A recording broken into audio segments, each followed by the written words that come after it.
Jadi, ini alasan kenapa kalian harus segera memeriksakan diri ke dokter bila kalian sudah mengalami batuk yang lama, terutama yang sudah lebih dari 2 minggu.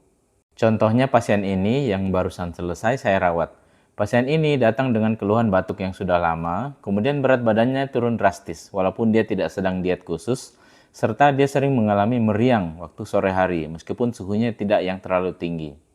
Bila melihat dari gejala-gejala awalnya tadi, setiap dokter di Indonesia pasti dugaan pertamanya yaitu TBC atau tuberkulosis paru. Karena curiga TBC, maka pasien ini saya rawat di ruangan isolasi bertekanan negatif untuk mencegah penularan kepada pasien lainnya. Kalaupun nanti tidak terbukti TBC, tinggal dipindahkan ke ruangan biasa. Sesuai prosedur standar, pasien ini kemudian di foto ronsen dadanya atau foto toraks. Nah, ternyata hasilnya memang sesuai dengan gambaran TBC. Sampel dahaknya juga saya periksakan namanya TCM atau tes cepat molekuler dan hasilnya memang positif TBC. Walaupun syukurnya hasilnya itu dia masih sensitif terhadap obat-obat TBC yang dasar. Jadi TBC itu juga ada tingkatannya. Ada yang masih sensitif terhadap obat-obat TBC dasar atau antibiotik dasar, tapi ada juga yang sudah resisten atau kebal, namanya MDR atau multi drug resistance. TBC MDR ini jauh lebih sulit diobati dibanding TBC yang masih sensitif obat antibiotik dasar. Kenapa? Karena obat-obatan TBC MDR ini lebih banyak, kemudian efek sampingnya juga lebih berat, dan durasi pengobatannya lebih lama.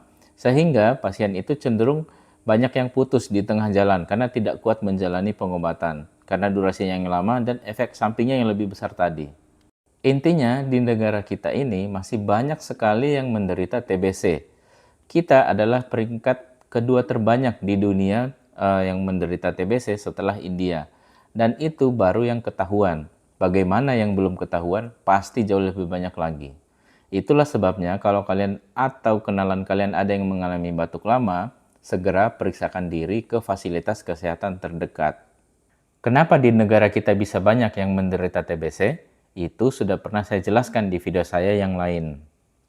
TBC itu bila cepat ketahuan, kemudian cepat diobati, kemudian pengobatannya tuntas, biasanya hasilnya akan bagus dan tidak akan menimbulkan gejala-gejala sisa. Namun kebalikannya, bila lambat diobati, kemudian pengobatannya juga tidak tuntas, maka akan muncul banyak komplikasi-komplikasi. Salah satunya bisa muncul yang TB MDR tadi. Semoga bermanfaat ya.